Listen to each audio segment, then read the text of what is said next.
Okay, let me get going here. My name is Rafiq Wayani. For those of you that don't know me, welcome. I'll be talking about PHP and MySQL. Specifically, I'm going to be discussing the basics of MySQL, the database engine, and the basics of PHP, and of course, as a result, a little bit about Apache, the web server. It's very possible that you do or don't know that this whole PHP MySQL stuff is part of this LAMP infrastructure, or the LAMP stack. LAMP really stands for Linux, Apache, MySQL, and PHP. Furthermore, it's PHP, Perl, Python. PHP, the web language, if you will, Perl, the scripting tool, Python, also the component that allows you to code against the MySQL structure, Apache, the web server, Linux, the operating system. So keep that in mind when you're thinking about LAMP, or next time someone says the full stack and they mention LAMP. In my environment, I have CentOS. Okay? I have installed the CentOS operating system, which is a Linux-based OS. I've installed it on Oracle VirtualBox, which is, well, a free desktop virtualization software. And I've installed Apache, PHP, and MySQL. That's what my environment looks like. All right. So let me get right to it without further ado, as they say. I'm going to open up my, I keep missing it. Here is my LAMP structure. Now, the thing is that for those of you that don't know Linux, LAMP structure, it's actually called WAMP with a W, can be installed on a Windows platform. It just turns into, Windows, Apache, MySQL, PHP instead of Linux. Linux platform is something where the LAMP structure is most usually installed, not always. So if you are not a Linux person, you can look up how to do this, how to install the structure, Apache and MySQL, on the Windows platform. Not that big of a deal. It's just a little bit different. But the language, MySQL, and the PHP web environment, the web development environment, is also very similar. So you're not exactly going to be missing anything. The way I'm using MySQL over here is going to be similar to the way you would use it on the Windows platform. The database itself doesn't change too much. So one of the things that I want to show you is to install this, to install this WAMP structure, if you will.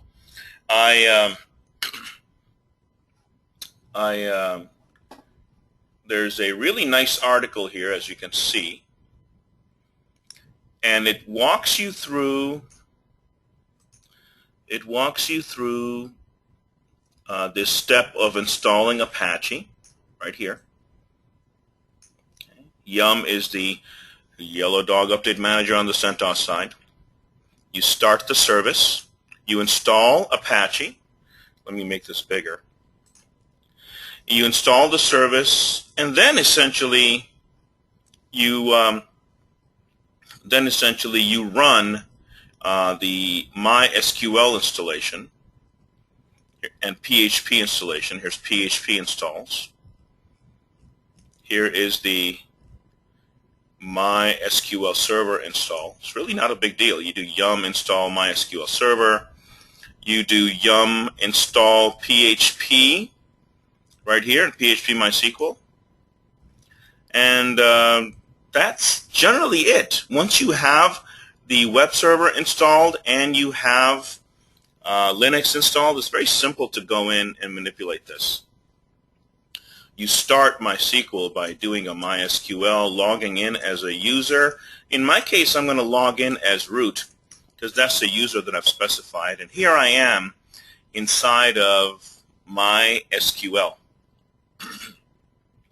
Now, MySQL database, as you can see right here, is very, very, how do you say, command line-ish. There are graphical front ends to this. If you're learning how to work with MySQL and you have not worked with a database ever before, I know this goes against the grain, if you will, but I would strongly recommend that you work with it in a command line interface. And the reason I say that is because it will force you to learn how to create databases. It will force you to learn how to create tables. I'm not saying the graphical interface doesn't, but pointing and clicking and dragging and dropping don't teach you things as well as doing things by hand. So for example, the command here, show databases, lists the databases I have available. See how archaic this interface seems, but it gives me the information letting me know that there are these 3 databases available. Right? And what I'm going to do is I am going to create database, and I'm going to call my database very simply. I'm going to call my database ABC Corp. Now, the semicolon is what is called the delimiter, or the end of statement in this case. You will see me using that a lot. If I don't specify a semicolon, my SQL syntax assumes that I want to continue writing my command. So if I say use ABC Corp, and if I press enter here, you notice the database has changed from whatever it was to ABC Corp. So I am now inside of the ABC Corp database. If I specify show databases, and you'll notice this here as well, this whole semicolon, get used to entering in a semicolon. I know I didn't over here because I wanted to show you that there are some commands that will run with and without it. Database structures have 3 primary types of commands. They are data manipulation language, DML. They are data definition language, DDL. And they are data control language, or DCL. Data manipulation language involves the selection, adding, removing, deleting, and manipulating the database engine. The data definition language involves creation of database, creation of tables and indexes. And data control language involves a startup and shutdown and manipulation of the database engine itself. As a rule of thumb, in this particular instance, I'm using the database and I did not put in a semicolon. If you put it in, it won't hurt anything. In the case of selecting and creating and manipulating inside of DML, or data manipulation language, the semicolon is required. So just get used to adding it. Now I pay too much attention to the semicolon. So there's my database right there. See that ABC Corp right there. Right? I'm going to next create a table inside of ABC Corp, and I'm going to call the table customers. And in the customers table, I will have an ID column that's going to be an integer data type that I will not allow a null value in the ID column. I will also make the ID column a primary key, and I'll explain this in a second. I will have a column called name that will be a variable length character of 20 characters. I'm going to make sure that that is not null. And then I'm going to have a zip code. And the zip code, I'm not going to allow that to be null either. And there is the customers table that is constructed. You will immediately ask, probably think, do you really have to create a table this way? Can't you use a GUI to do it? Well, yes, you can use a GUI to do it. And as I said just minutes ago, try to learn doing it this way first. I know it's harder. I'm sure all of you are well aware of the information and knowledge and experience you have gained through hardship in your respective careers. I hope you agree with me when I say that doing things the easy way when you're learning, when you're initially learning, you probably don't get the complete effect of the learning process as if you went through the pain of learning the syntax. Okay? I'm going to create another table. I'm going to create a table called products. I'm going to put an ID in the products table, make it an integer data type. I'm going to say that it's not going to contain any null values. I'll make it a primary key as well. And I'm going to create the product name here. Name is going to be a variable length, 20 characters. I'm going to make sure that that's not null. And I'm going to include a price for the product. And the other thing, actually, I'm just going to make this description. And I'm going to make sure, I don't care if the description has a null value or not, and I'm going to close it. So I've got a products table right here, and I've got a customers table. I'm going to add one more table. I'm going to create table orders, say ID. Now here's the thing though. The orders table,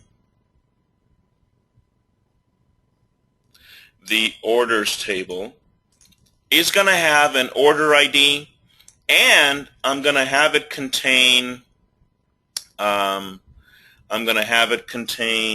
price in there. So here's going to be the order ID.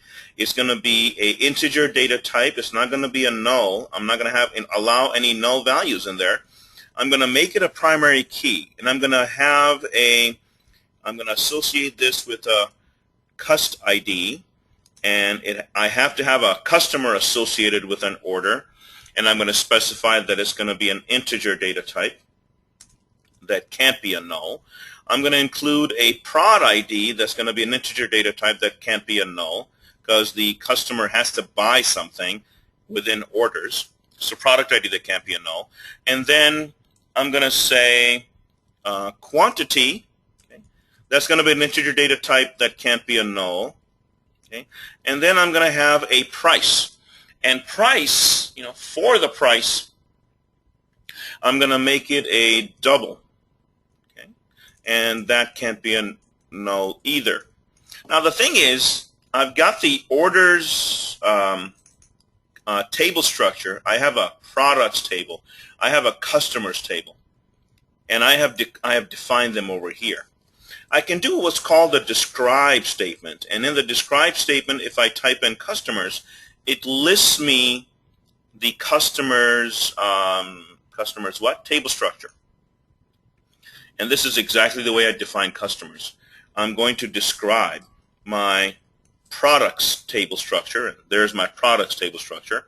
I'm going to describe my orders table structure, and there it is. Okay. So I have orders table structure, I've got my customers table structure, and I've got my products table structure. Right? So I've got the very basics of my tables in here. Now I actually need to add some data in there. Not a big deal. Insert didn't do anything, but I don't really care. I'm going to do insert into. Actually, I'm going to do this. I'm going to do describe customers. I want you to notice that I made the ID column in customers an integer data type. It automatically added the 11 digits, which is a default number of digits that is specified in the integer data type. I'm not allowing a null value in here. I've specified that this will be a primary key. That means that the ID column will be indexed. It will make the searching and uniquely finding process a lot easier.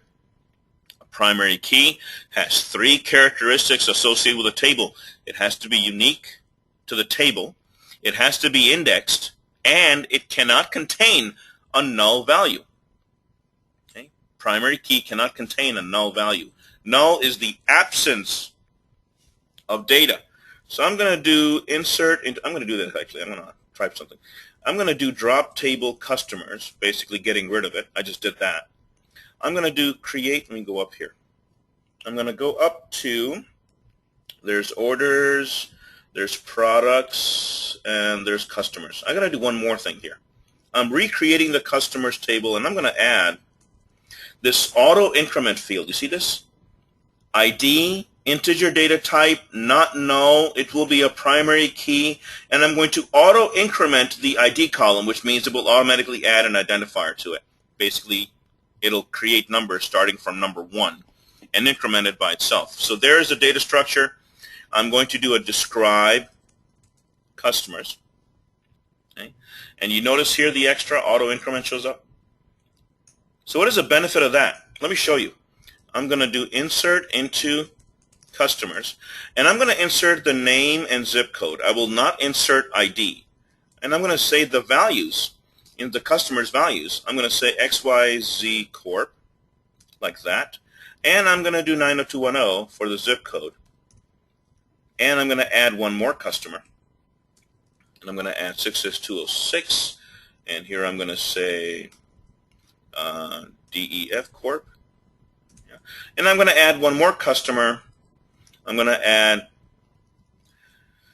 here, and I'm going to add, GHI. Okay. And I'm going to do a commit, which commits the transactions. So I've got 3 customers, and all I added in was names and zip codes. Names and zip codes. And I'm going to do a select statement, and I'm going to say I want to select everything from the customers table. When I select everything from the customers table, you will notice that the customers table has 3 rows in it. The ID column is filled in with numbers, 1, 2, and 3. And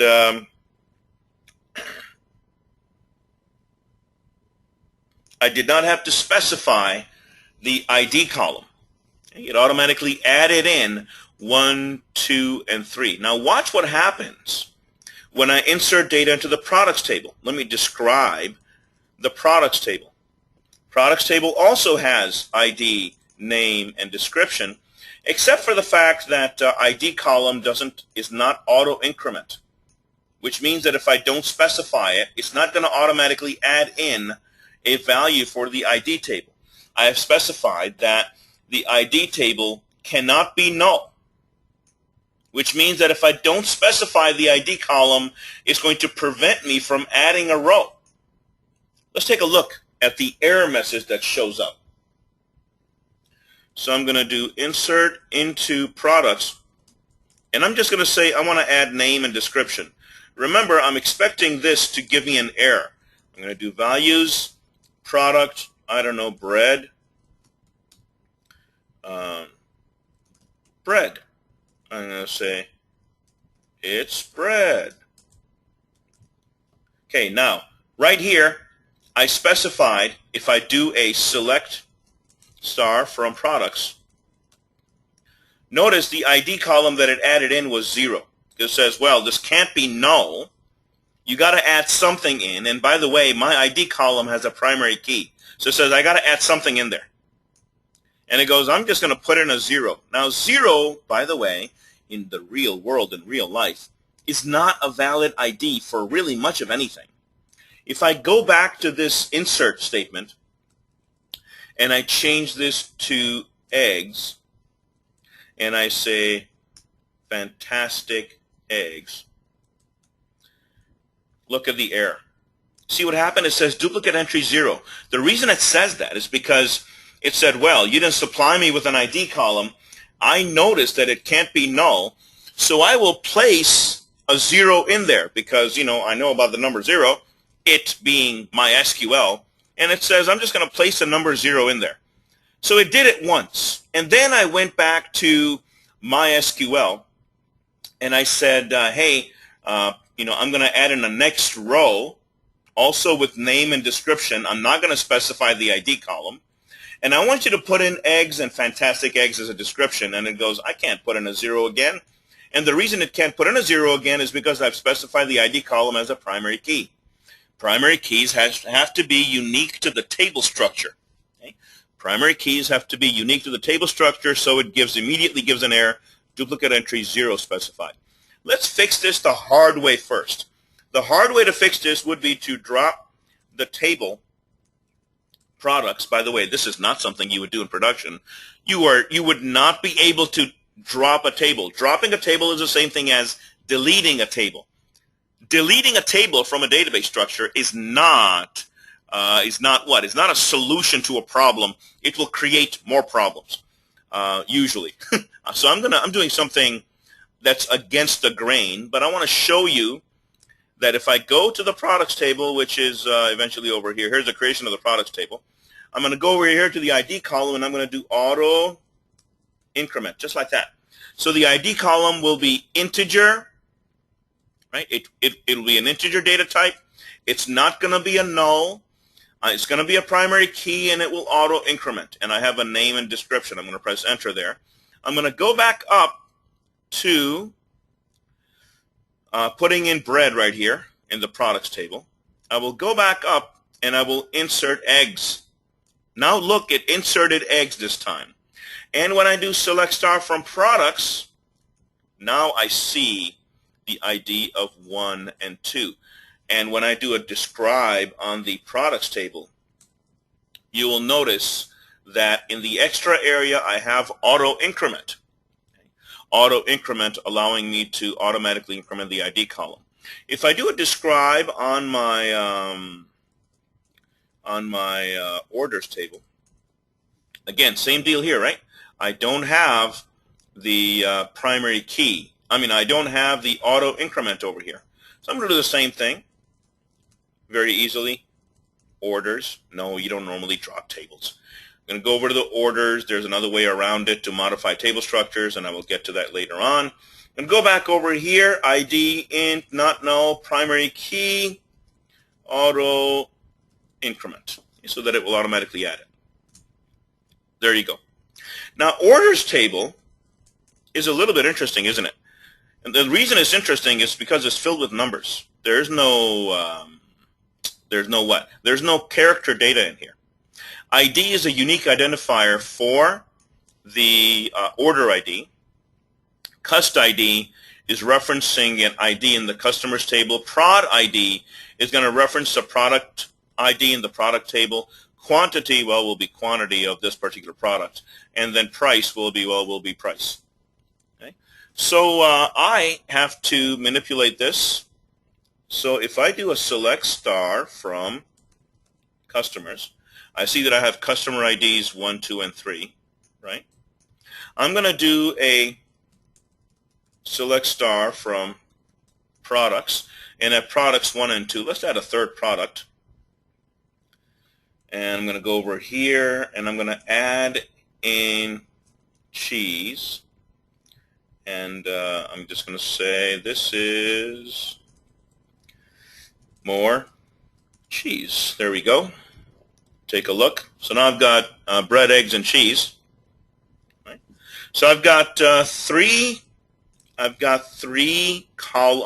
rows in the products table. I've got 3 rows in the customers table, and I'm going to use the count function to determine what I have in orders, and it tells me that there are no orders.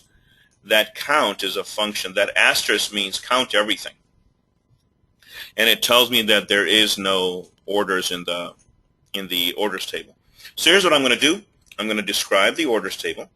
I'm going to do insert into orders, and I'm going to put in cust ID, prod ID, quantity, price, values, and I'm going to put in cust ID 1, prod ID 1, quantity 2, price 350. Yeah. And I'm going to go back and I'm going to do cust ID 2, prod ID 1. I'm just matching up this cust ID, prod ID. Yes, the order matters, quantity and price. Okay? So this is going to be cust ID 2, prod ID 1. And I'm going to say that quantity, I'm going to put in 5, and I'm going to say the price of each of these is $2.90. And I'm going to say cust ID of 3, prod ID of 2. I'm going to say 4 products, 4 quantity at the price of $9.50. Okay? And I'm going to commit all this data. I'm going to do a select star from orders. Notice how this doesn't mean anything, doesn't it? I mean, if I was just taking a look at this data right here as it stands, I don't know what this means. Who is customer 1 and what is product ID 1? I don't know. I have to somehow relate this stuff to the other tables. Isn't that true? Right? I have to relate this stuff to the other tables. So let's take a look at, very simply, if I do a select, A.name, B.name, and I do C.quantity, C.price. What is this ABC business? Well, I'm going to do from customers A, products B. Now, this is an alias. Orders C. And I'm going to say where A.ID equals C.cust ID and B.ID equals, no, B.ID equals C.prod ID. Can I do that?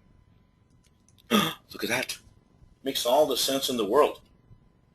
It makes all the sense in the world. So look at what I just did. I said a name. I know it looks kind of funny, right? Because you're probably not used to it. Let me describe what's going on here. A, right here, is really the alias for the customers table. And the reason I did that is because I don't want to type in customers over and over again. It's much easier to type in A. Much easier to type in B than it is to type in products all over again. Much easier to type in C in multiple locations here than to type in orders. So what did I do? I said, well, I want you to select these 3 tables. I want you to select these pieces of data from these 3 tables. Okay? And I have aliased customers as A, products as B, and orders as C. And then I said, okay, so now I want you to join these tables together. I want you to join these tables together. And I want you to join the ID from the customers table with the ID in the products table. Remember, products table was, nothing more than this stuff right here. Basically a bunch of numbers that don't mean anything. Well, they do mean something, but you can't tell what it is. And I want you to display me A.name. What is A.name? Well, I want you to display me the customer name. A is customer right here. So I want you to display me the name from the customers table. I want you to display me the name from the products table because B.name is a product name. I want you to display me the quantity from the orders table because orders is C. And I want you to display me price from the orders table in that order. So that's what it did right here. Right? So now I see XYZ Corp and DEF Corp bought bread of quantity 2 and 5 at this price. That's kind of neat, isn't it? I can also do something interesting here. I can go back up here. Actually, no. I'm going to do this. I'm going to say select. Oh, by the way, I want you to notice something else too. See this semicolon right here?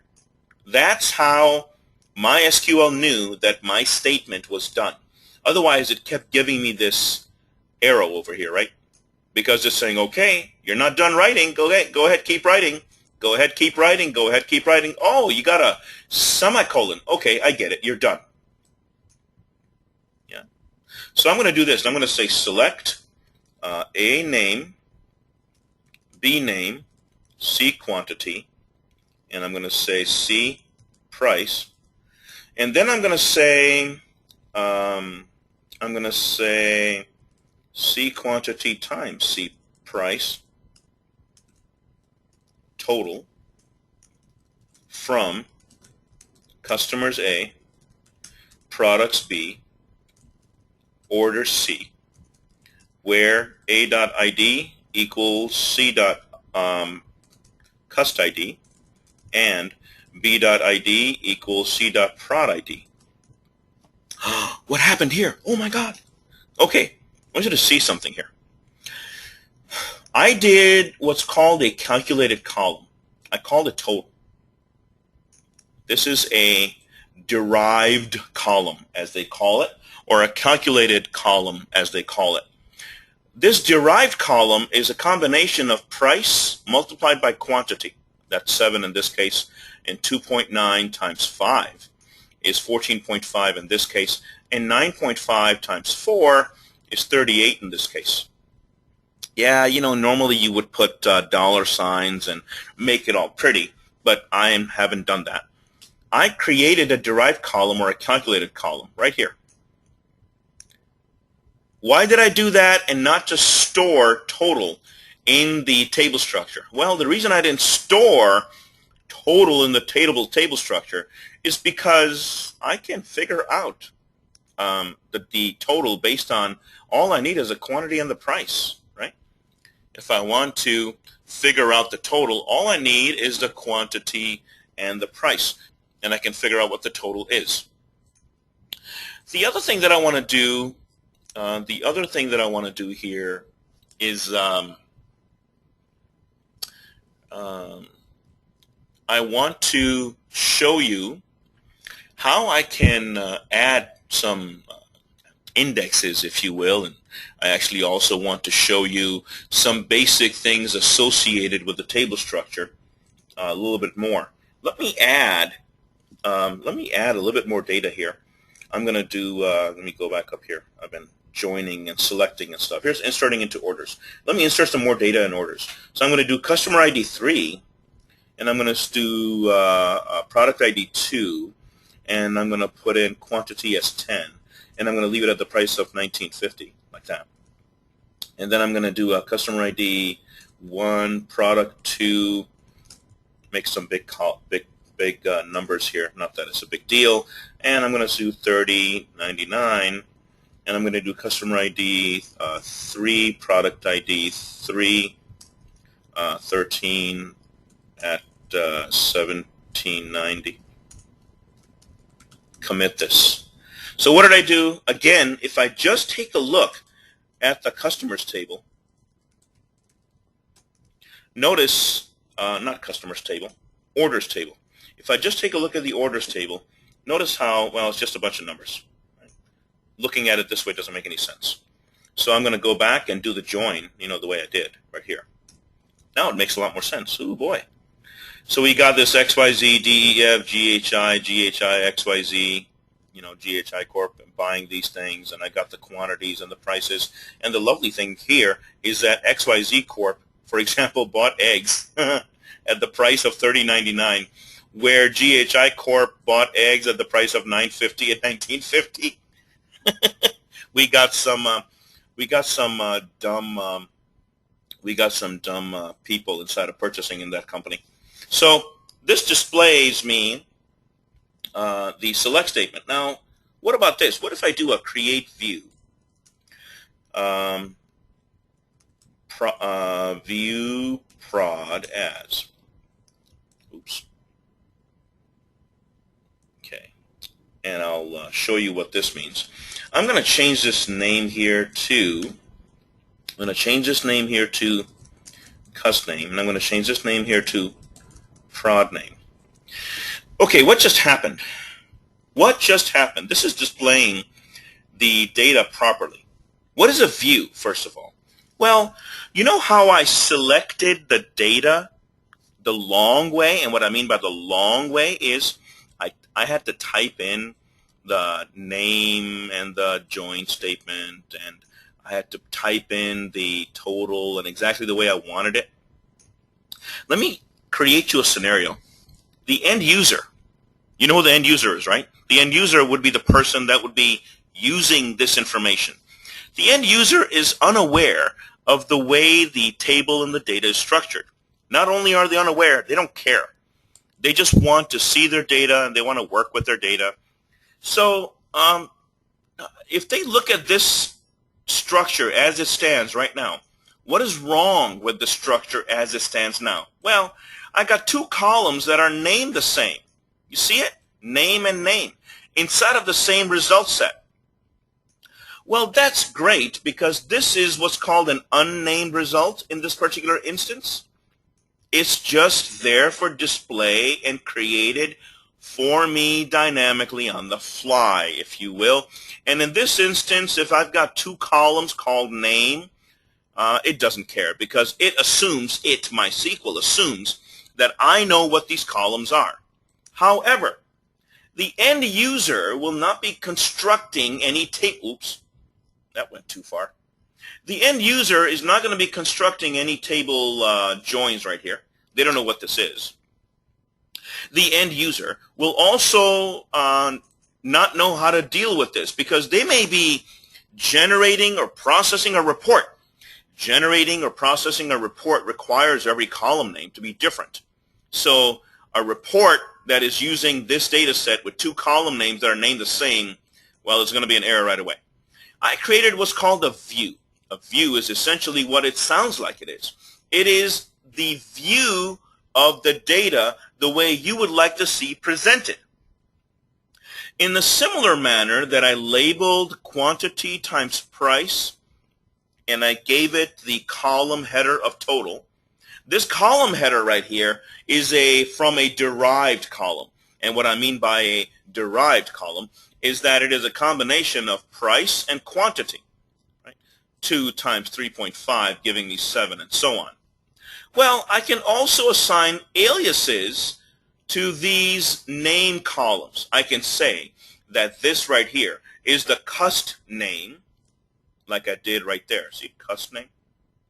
And I can say that this right here is the prod name, giving it a unique identifier. And I said this is the prod name. And I leave quantity and price alone because they're unique. And total. Every column name has to be unique.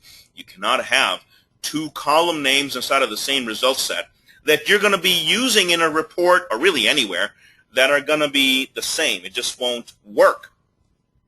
The front end tool, let's say a reporting tool, will not know how to deal with two column names that are identical. So I gave them the name of prod name and cust name. So what is this view I speak of? Well, let's see. If I do a describe, VW prod, I didn't put a semicolon. This is what happens when I don't put a semicolon. It puts me on the next line. So I created this view prod, and I prefixed it with VW. You don't have to prefix it with VW. I would suggest that you do to get into a habit of having some type of a naming convention. And notice something. I have cust name right here. As I selected right there.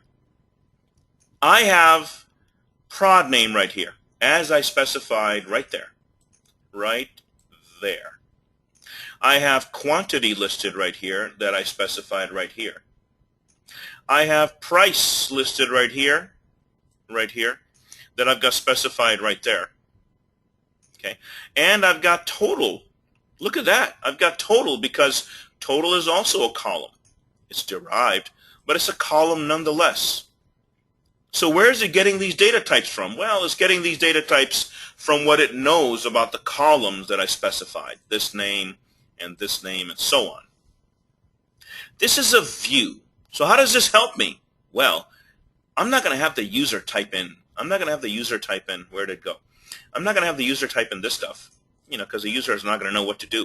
What I am going to do is I'm going to give the user access to this view prod. When I give user access to that view, the user will be able to understand, oh, I know what cust name and prod name is. And if I do select star from VW underscore prod, it will behave as if I, combined my tables together. So now instead of, thanks, I lost my train of thought. So now instead of typing in this long select statement, I simply reference the view. So what is a view? Well, a view is a definition of the select statement behind the view, it is executing this select statement right here. Every time I do select star from this view, it executes this select statement. Isn't that neat? Kind of hides the details from me. So let me do something else here. So I've got this, I've got some data here. Let me add some more data to the orders table so you can see. Here's orders, and I'm going to do customer ID, prod ID 1, 18, 2150, like that. Customer ID 2, customer ID 3, prod ID 3, 56, and 88.90. And then I'd run, and I'm going to do my commit to make sure that I save all the information. I'm going to run my view. Look, I got 56 and 18, exactly what I added. Slick, right? So let's see if I do this. If I'm going to do select count from view prod. Notice it says I've got 8 rows. I counted everything. What if I wanted to do count distinct customer? Goes, you've got 3 distinct customers. And distinct means you've got 3 of these 8 rows, you've got 3 unique customers. Neat, right? It just basically calculated it. So let me show you what this does in another way. If I do select distinct cust name from view prod, here are the distinct or the unique cust name columns in that table structure. Let me do this. Let me do describe products, like so, and I'm going to do insert into products, and I'm going to do name and description,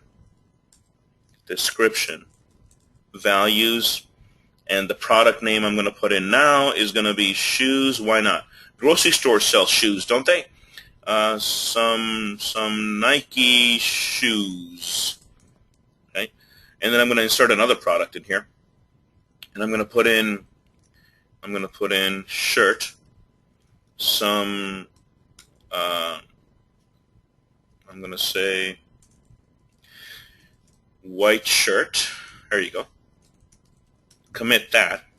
Select star from products. So now I've got shoes and shirt as well. And then I'm going to do select star from customers. And I'm going to do insert into, by the way, notice that the ID got added in. See it? 4 and 5. Here I've got 3. So I'm going to add a couple more. I'm going to say insert into customers, values, name, and zip code. Not values, name, and zip code. What is wrong with me? Name and zip code are my columns. My values are CBS. And the zip code for CBS is 48823. I think that's in Michigan. And then I'm going to do NBC 11211. Enter. Commit that. Take a look at my customers. Now I've got CBS and NBC, right? And I've got 4 and 5. Okay. So let me do this though. I'm going to go back to my orders table. Go back to my orders insert, not products, but orders. Let's go, man. Orders. I'm going to select customer 4, product 5, customer 4, product 5, and I'm going to select 32 of those things, and I'm going to make them $104.17. Why not? And I'm going to make it customer 4, product 4, and I'm going to say that I purchased 67 of those things, and I purchased 67 of those things at $77.88, and I'm going to commit this thing, and I'm going to take a look at my view, VW prod, and there's my VW prod. See it?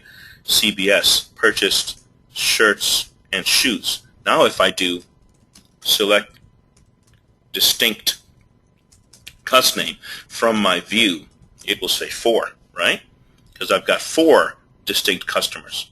Go back up here in the order structure, and I do customer 5, product 4, and purchased 28 of these things at $22.19. Commit that thing. Run this. Now I've got NBC, and I got shoes. And if I'm going to do select distinct cust name from view prod, I see that I've got 5 rows now. They're my company names. If I do distinct prod name, it also should give me 5 because I've got 5 products that I have that people have ordered from me. Yeah, and I'm going to do select count from view prod. How many orders do I have? I have a total of 11 orders. I'm going to do select sum total from view prod. Okay. So there's my total. What did that do? That basically calculated, if I do select star from view prod, what that did is this $16,419.87 is the total of all these. It's the total of the total column. Nice, right? I hope you can see the rhythm I'm trying to create here. Okay? The rhythm I'm trying to create here. So let me manipulate this thing. I'm going to do create table, and I'm going to create a table called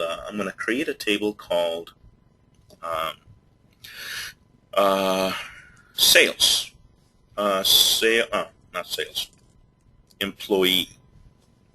All right. I'm going to do maybe just emp ID, and I'm going to do not null. Okay. I'm going to make these things int. I'm going to make them not null, and I'm going to auto increment them as well. But I'm not going to make them auto increment. But I'm not going to make them primary keys. Okay. I'll show you how to do that on the back end or after the fact. So ID int not null auto increment, and then I'm going to do name, which is going to press enter here. Name varchar 20. I'm going to say that you cannot have a null in the name, and then I'm going to do what? I'm going to say job role varchar 20 not null. I'm going to say you got to specify that, and then oops. Okay, so it says here.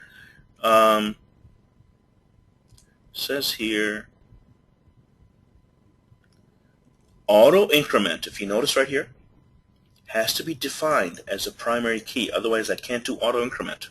So let me remove that because I want to done. Okay. What this message said right here, it says, hey, incorrect table definition. There can be only one auto increment column, okay, and auto column rather, and it has to be defined as a key. I did not define the emp. In the emp table, I did not define the ID column as a primary key. And since I did not define it as a primary key, it goes, I'm not going to auto-increment that. You didn't define it as a key. So all I did was I went back to the table structure, and I modified it, and I just said not null. I removed the auto-increment piece out of the equation, and it created the table definition for me. Said, okay, I got it. Now if I do a describe emp, there it is. Notice that I can't have a null, but it's not automatically doing anything with the ID. Yeah?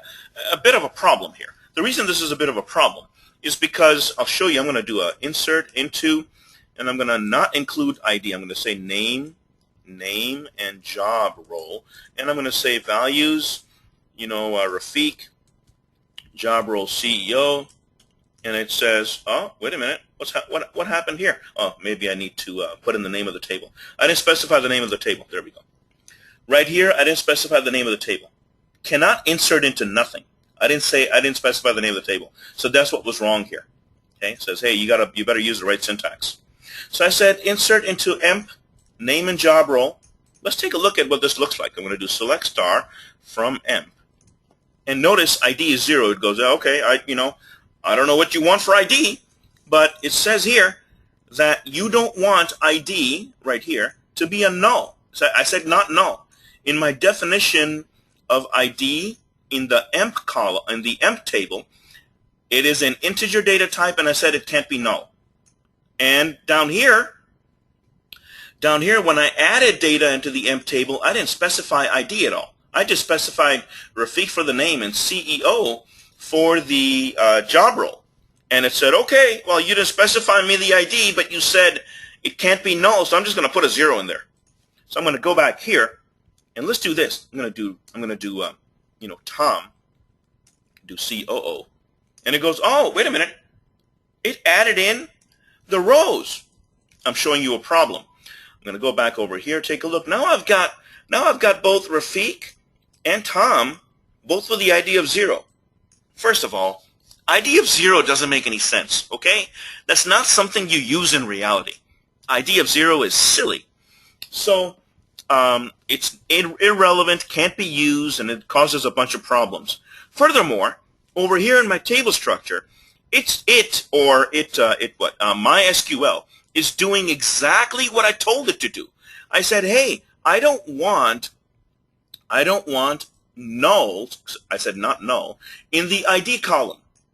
And then when I insert these rows, I'm not specifying the ID column, right? I'm just inserting name and job role. So MySQL says, okay, I'll help you out. And it goes ahead and it replaces the ID with what it thinks, I want. But I can change that. Let's do this one way. I'm going to do update, and the name of my table is emp, and I'm going to say set. I'm going to say set ID equals 1, where name equals Rafiq. And it says, okay, one change, and I'm going to say ID equals 2, where name equals Tom. And I'm going to commit, and I'm going to display this thing. Look, now I've got ID of 1 and 2. This is not a good idea either. You're not going to go around changing an entire table structure that's got hundreds of thousands or millions and millions of rows. It would be a little, it would get a little crazy, right? It would get not a little crazy. It would actually get very crazy because you would not be able to keep up or maintain what's going on. So I can do a few things here. I can go over here. I can now say alter table emp, which is modifying the table. That's really what that is. And I'm going to add a primary key. And my primary key that I'm going to make is going to be ID. There you go. It goes, okay. And it goes, all right, I made it a primary key, and there are no duplicates. Primary keys can't have duplicates. Since there are no duplicates, there are no warnings. And it's able to give me and assign me a primary key. And it made ID a primary key inside of the emp table structure. I'm going to do a describe emp. Now you'll notice it says that ID is going to be a primary key that can't contain a null. It's not auto increment though.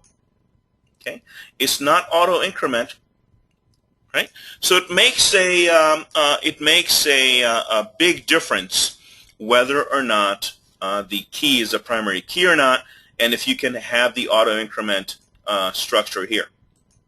Okay, so how am I going to use this? Well, let me add some more names in here. I'm going to do a couple of things. I'm going to go to, I want to show you a few other very important things associated with MySQL because I want you to learn how these things work. I am going to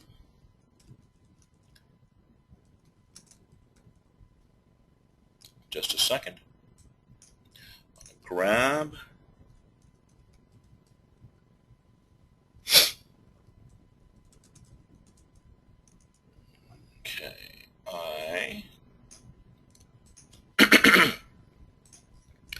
So what I'm going to do here is after the data structure has been created, okay?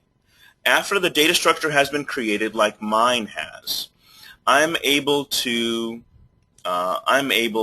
modify the table structure and add and remove columns from inside of the table structure. Okay, just because you have created a table, that doesn't really mean you're done with it. So I'm going to do this. I'm going to say alter table emp, and I'm going to say auto increment, and I'm going to say ID. Okay. And I am going to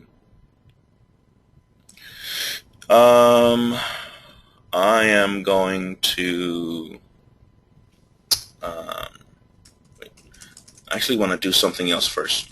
I'm going to do insert into emp, and I'm going to do ID, comma, name, comma, job role, and I'm going to do values of 3, comma, Kim, comma, CFO. Okay, and I'm going to add value of 4, and I'm going to make this thing Jerry, and I'm going to make Jerry supervisor, and I'm going to have another employee 5, and I'm going to name him Mike, and I'm going to make Mike the floor manager. I'm going to commit this. I'm going to do a select star from emp. Okay. There we go. I've got some employees in my structure. Okay. Now that I have some employees in my structure, I can begin to play with a few of these things. And what I really want to do is inside of my, I'm going to do select, and I'm going to do describe orders. Now it would be a good idea for me to have another column here, wouldn't it? And the column that I want is, I really want the emp ID column inside of this table, because I want to know who sold the product. So if I do alter table orders, add emp ID int, right? Can I do that? Look, it did it. Now if I do describe orders, there's the emp ID right here. Yeah? It says it can be null. The reason it said it can be null is because right now there's nothing in there. Okay? So if I do a select star from orders, right, I've got emp ID as all nulls because I haven't specified who sold the stuff. So I'm going to add the stuff in. I'm going to do update orders set emp ID to 1, where ID equals 1. This ID equals 1. Yeah, maybe I'm going to do where cust ID equals 1. Make it easier for me. All right, so everybody, customer ID is 1. There you go. It changed 3 rows. If I run this again, you notice I've got emp IDs 1 right here, where cust ID is 1 right there. See it? Which is what I told it to change. Then I'm going to go back over here, and I'm going to say emp ID, 2, where cust ID is 2. Why not? Emp ID is 3, where cust ID is 3. Why not? Emp ID is 4, where cust ID is 4. This is not the way you would do things in production. It'd be interesting if products were sold in this manner. Do 5, where cust ID is 5. Got it. Commit this thing. Run the select statement. Okay, so they're all filled. But now what do I got to do? What if I take a look at my view? Select star from view prod. Well, I can't see the employees here, right? If I do a describe view prod, I can't see the employees in the view prod.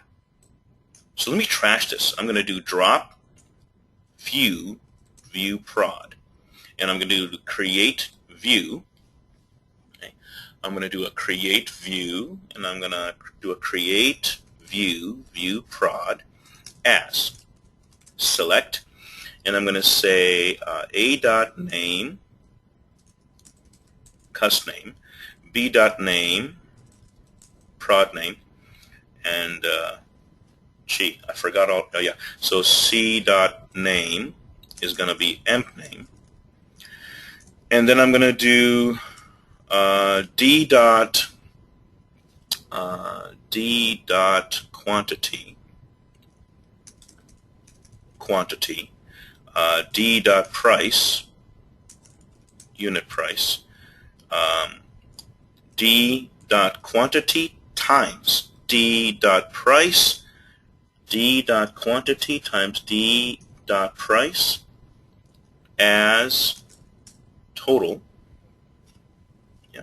And then I'm going to do from customers A, products B, MC, orders D.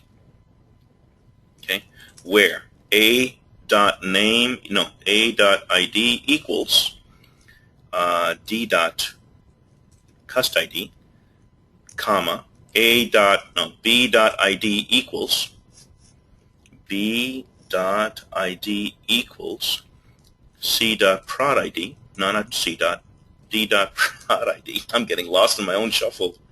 And, oops, I forgot here. I made a boo-boo already. Okay. Yes, I know. And A.ID equals D.cust ID, B.ID equals D.prod ID, and C.ID equals D.emp ID. Okay, done. Describe, view, prod. Yes, I know it sounds complicated, right? It seems like really long, doesn't it? But it's really not that bad once you get to learn it. All I did is I'm telling it that I want the name as customer name. A, right here, is the customer's alias. Customer's alias is A. So there's the cust name. Okay. Then, where did that go? B is the product name. Okay, B dot name, where is it? B dot name is the product name. Okay, C dot name is the emp name. C dot name, right here, is the emp name. Okay, then I've got D dot quantity. Well, D in this particular instance is the orders table structure. So I'm displaying. I called it quantity instead of QTY, and then D dot price, which is orders price. I called it unit price. Make it a little more specific. And then I've got, I'm multiplying quantity times the price in the orders table and calling it total. Right? There it is, total. And then I'm joining the tables. I'm saying that the ID in the customers table is really the cust ID in the orders table. The ID in the prod table is the prod ID in the orders table, and the ID in the emp table is the emp ID in the product table, in the orders table. And now when I do a select star from view prod, look at that. Now I can see that Rafiq, Tom and Kim and Jerry and Mike, I can see who sold what. And of course I can blame them for things, right? These amazing prices, these insane prices. Okay, so I think I wanted to show you. How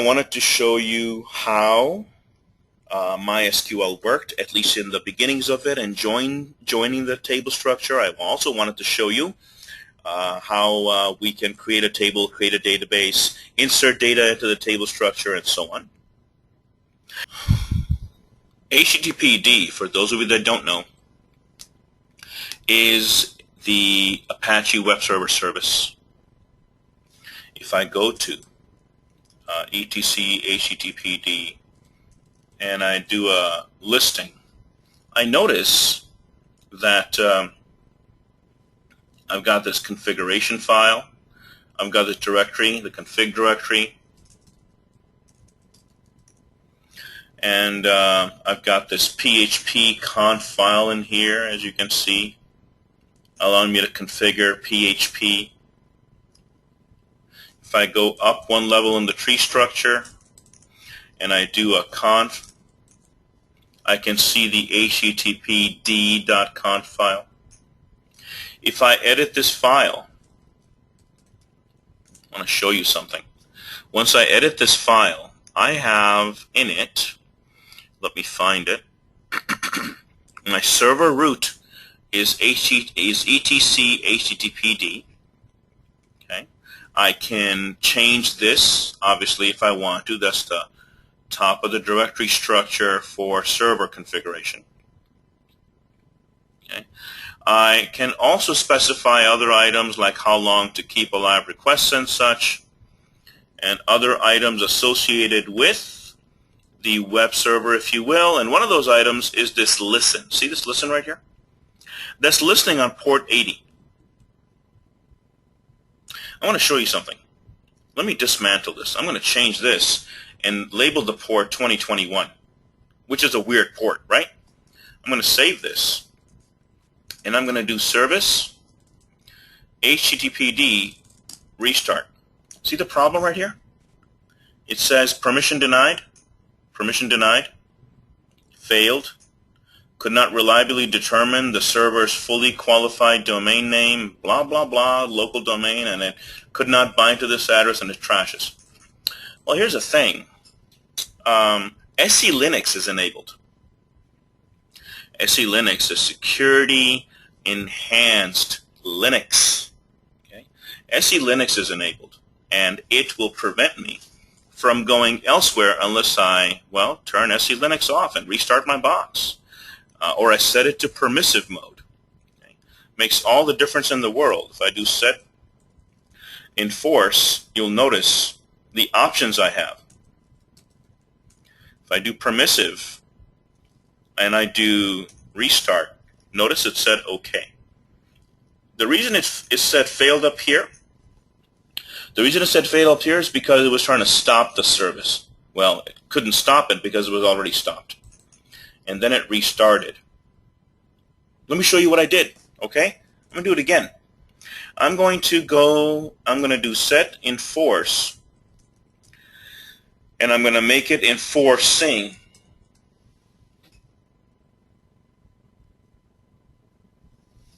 Set enforcing. And now if I do service httpd restart, now it's trying to stop it. Okay, so it stopped it just fine right here. Tried to restart it and it couldn't unopen it and it failed. Oh my God. Okay, that's because it's trying to bind to 2021, which by default SE Linux, a security enhanced Linux, won't let you do. So in order to get around that problem, you can do a few things. You can just say set enforce permissive, like so, and then restart it that way. Or you edit the httpd conf file, and you basically change and leave the default port at 80.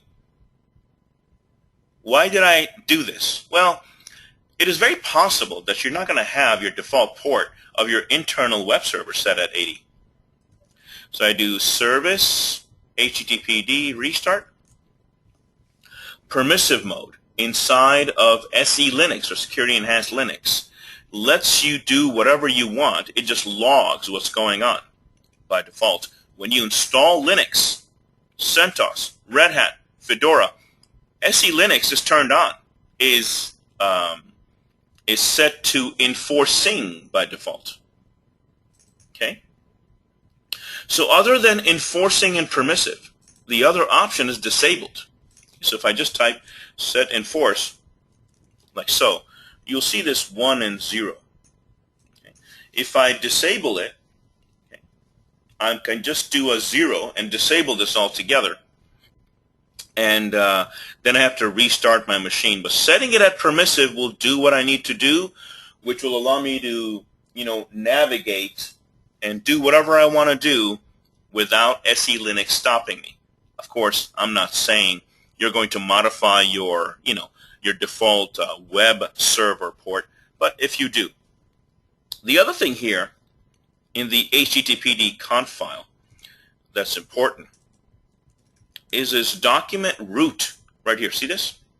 By default, by default, Apache's default root directory structure is var www HTML.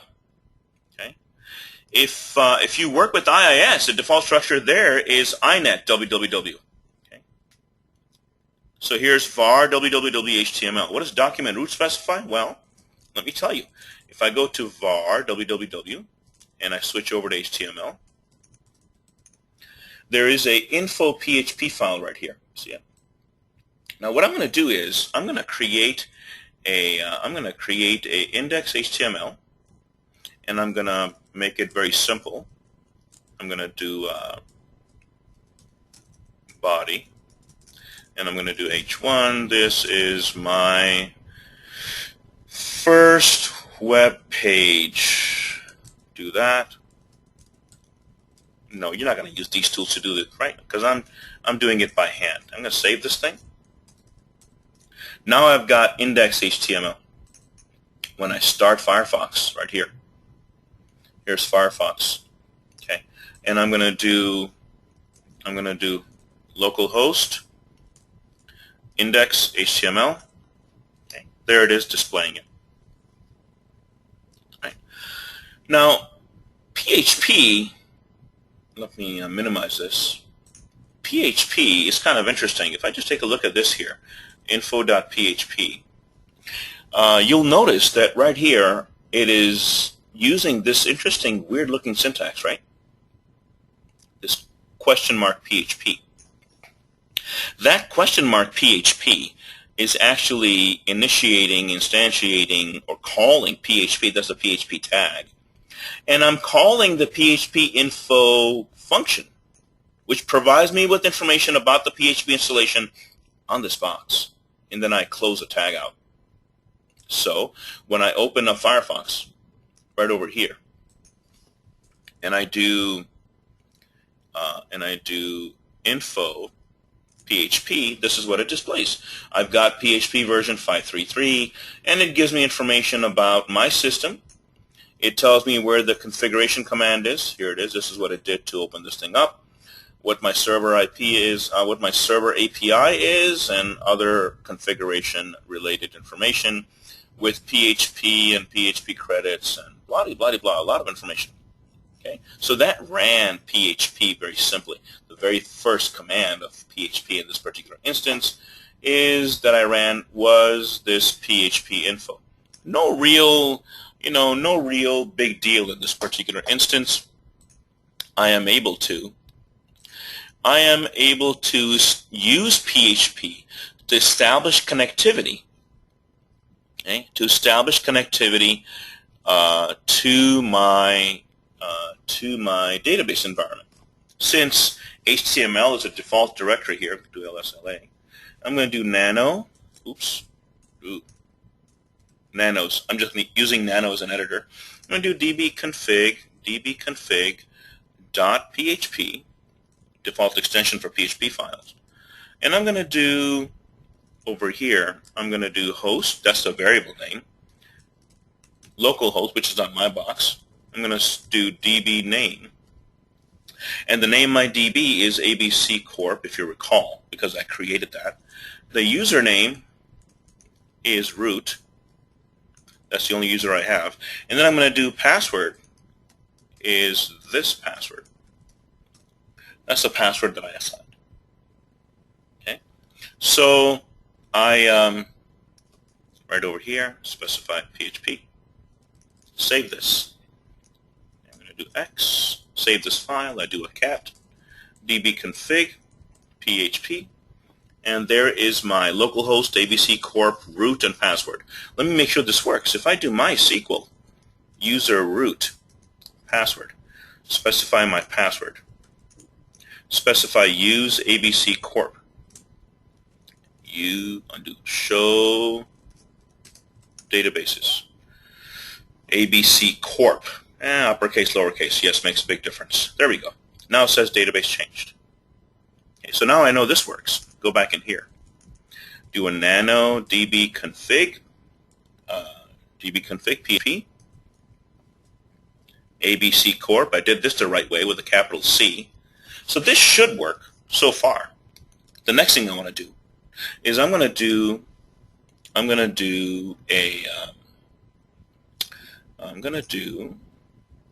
create a new file in here, and I'm going to call this file PHP MySQL con.php. And I'm going to, in here, I'm going to call my DB connect file. I'm going to say require once and DB connect, not connect, DB config.php.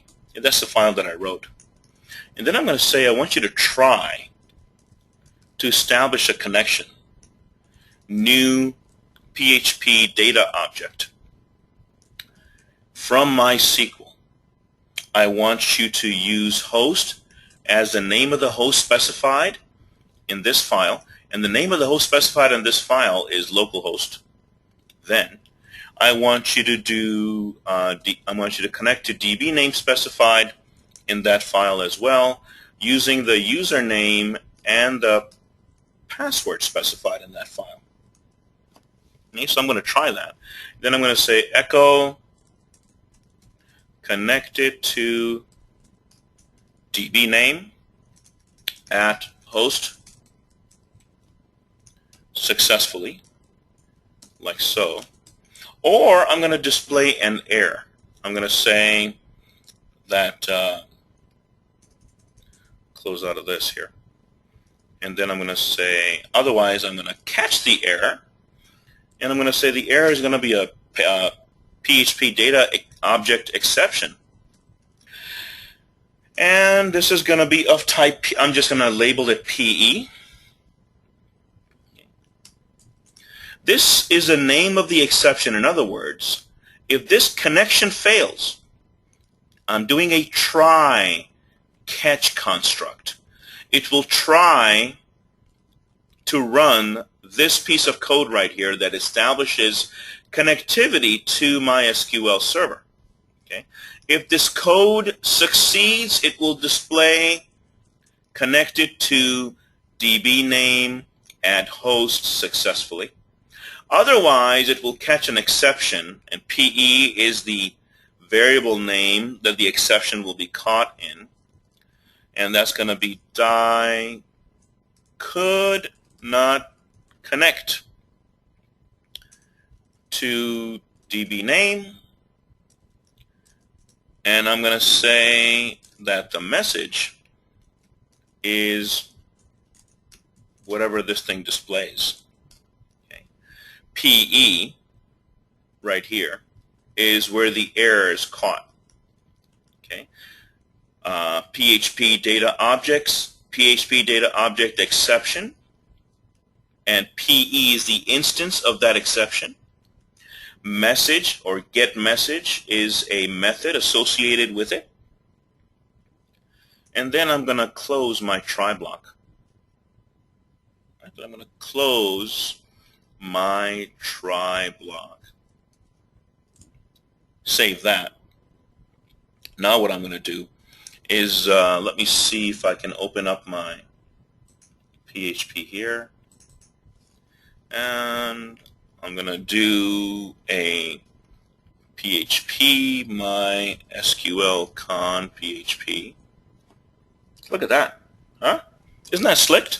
It said connected to ABC Corp at localhost successfully.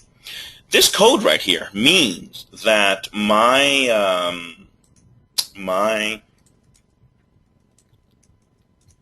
code right here worked. It read in dbconfig.php. I'm going to do cat dbconfig.php.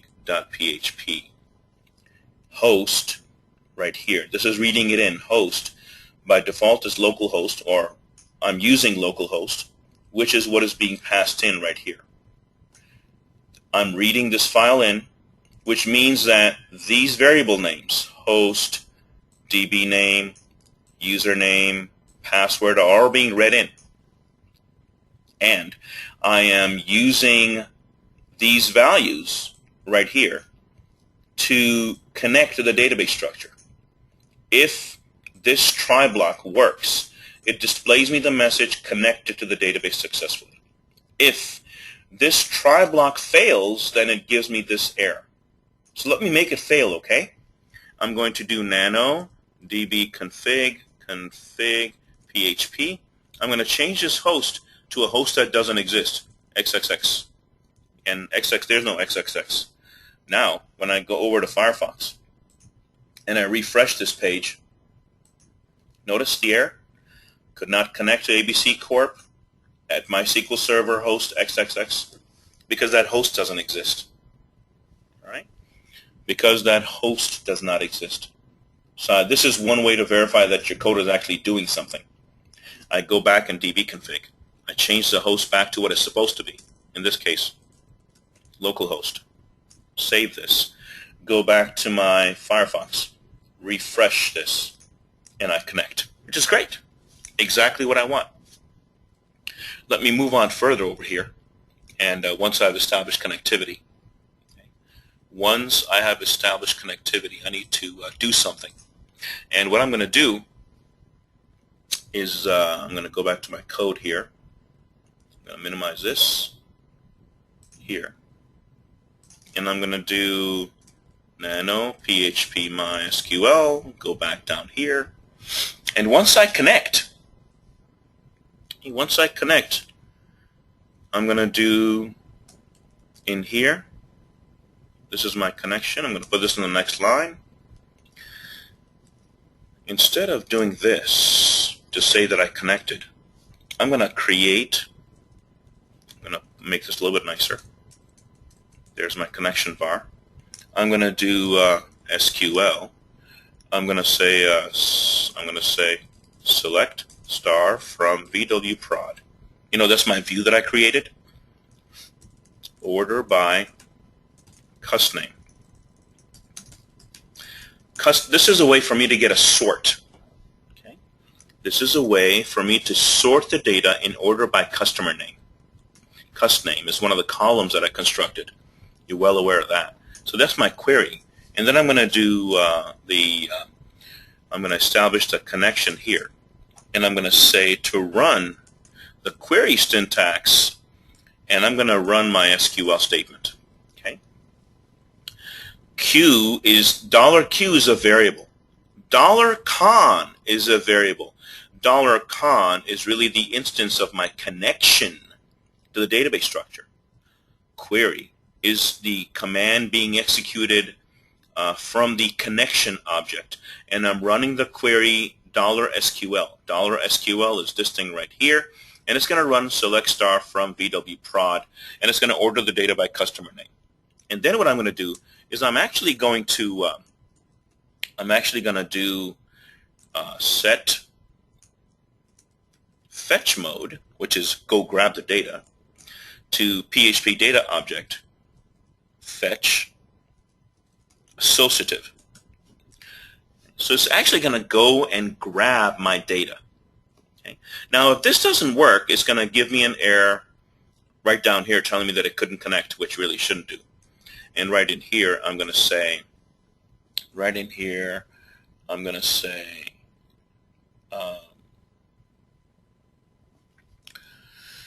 right in here, I'm going to say something simple. Maybe I'm going to say, oops, right here, echo, data was fetched successfully. Save that. And then I'm going to save this. And let's see how this thing works. So far, I haven't done anything. All I've gotten is the data. Do a refresh. Wow. So far, so good. It got the data, too. But I haven't displayed anything. I got to display something. Go back to my code. And in my code, I'm going to do something simple. I'm going to show the data. I'm going to show the data. So I'm going to go over here. And I'm going to remove this because I don't really need it. And I'm going to do, and I'm going to end my, got the fetch mode, I got the catch.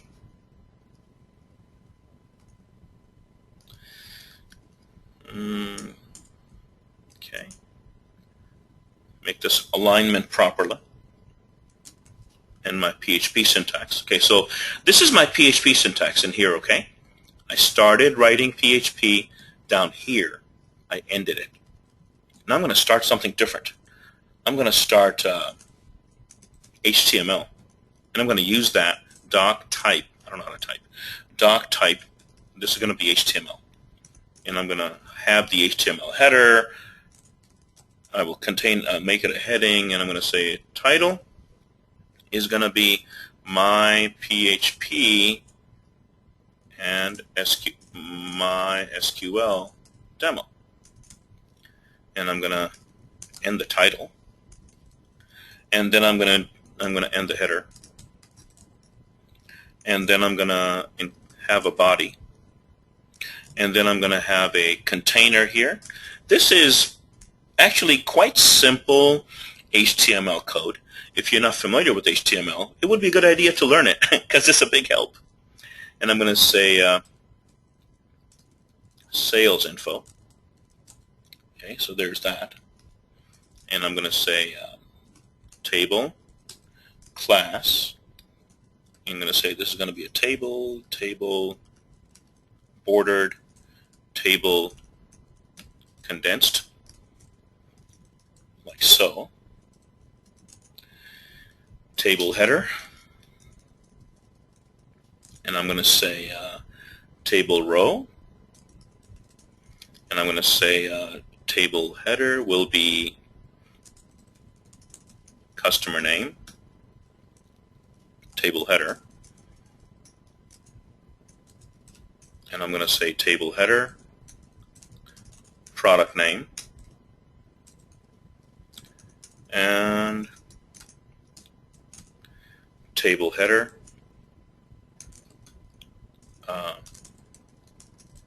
employee name, table header, total. How about that? Okay, so I've got those, and then I'm going to end the table row. Each row is going to contain that. End the table row, and I'm going to end the table header row. Yes, this is manual construction. Table body. Now I'm going to go back into my little PHP code.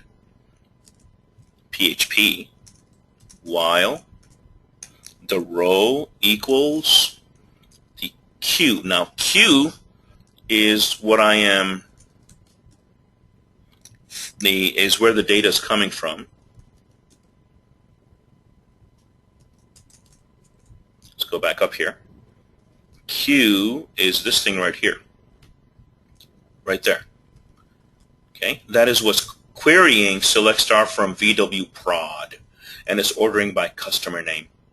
Okay, so that's what Q is. It's really going to bring me the rows back one at a time. The reason I have it in a while loop is because it's going to retrieve the rows one at a time. Okay, and I'm fetching it. And then I'm going to do a table row again over here because I need to display the data. I do table rows, and I'm going to do table definition, and I'm going to do over here, I'm going to go into PHP, and I'm going to echo HTML special characters from the row. I want you to display me cust name in the brackets like that, and that's going to be table definition.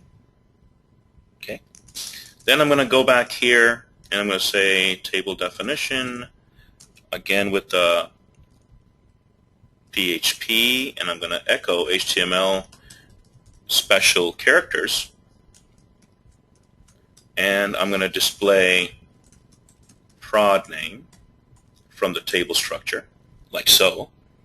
And I forgot something here.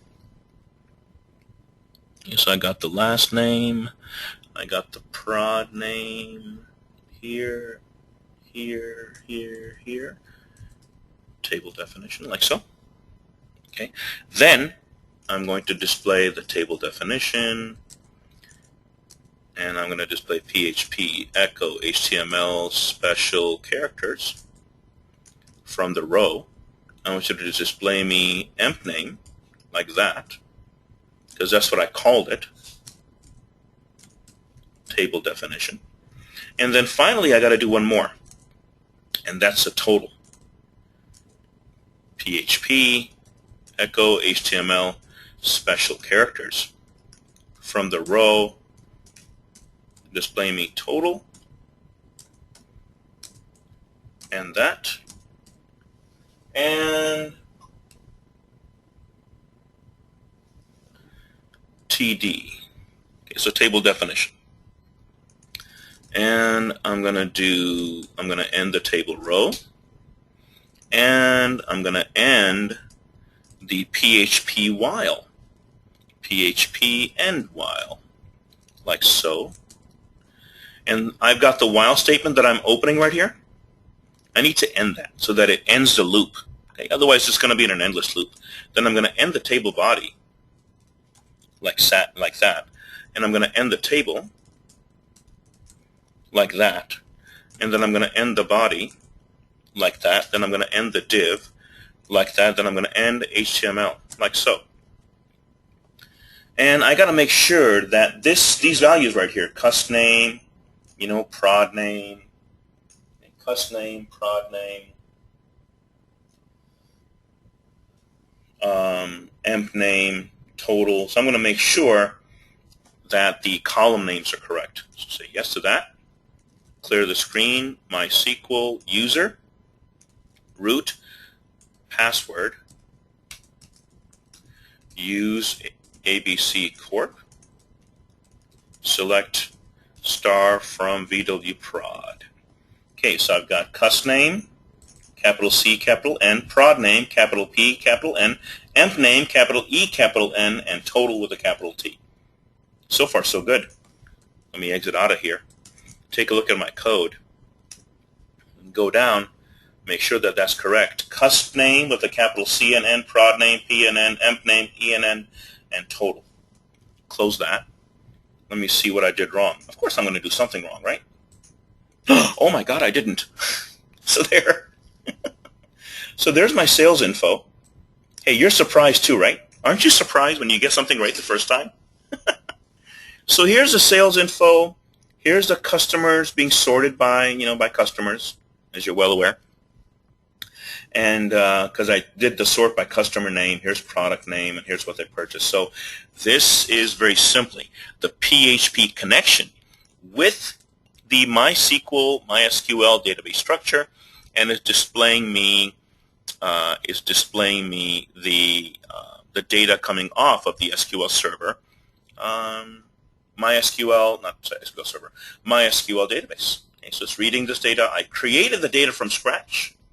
I created the PHP code from scratch because I wanted to really show you the syntax of how it's constructed. Yes, it would take me a while to explain this to you in depth. This right here is nothing more than HTML code that is embedded with PHP code. That's the beauty of it. Okay? This $R right here is a variable that is created on the fly, right here, $R. $R represents the next row that is being fetched by the $Q syntax, if you will. And the $Q up here, if you notice inside of our PHP setup, is what's getting the row. And the row that is getting is from VW prod, which is coming off of the DB name in this host. And the DB name and this host name is stored in DB config. DB config stores localhost as a host name, ABC Corp as a database name, and the root and the password as is displayed here. And finally giving us, something like that. Not exactly great, but it's something. At least you can see the interface. You can see it working. You saw it working from scratch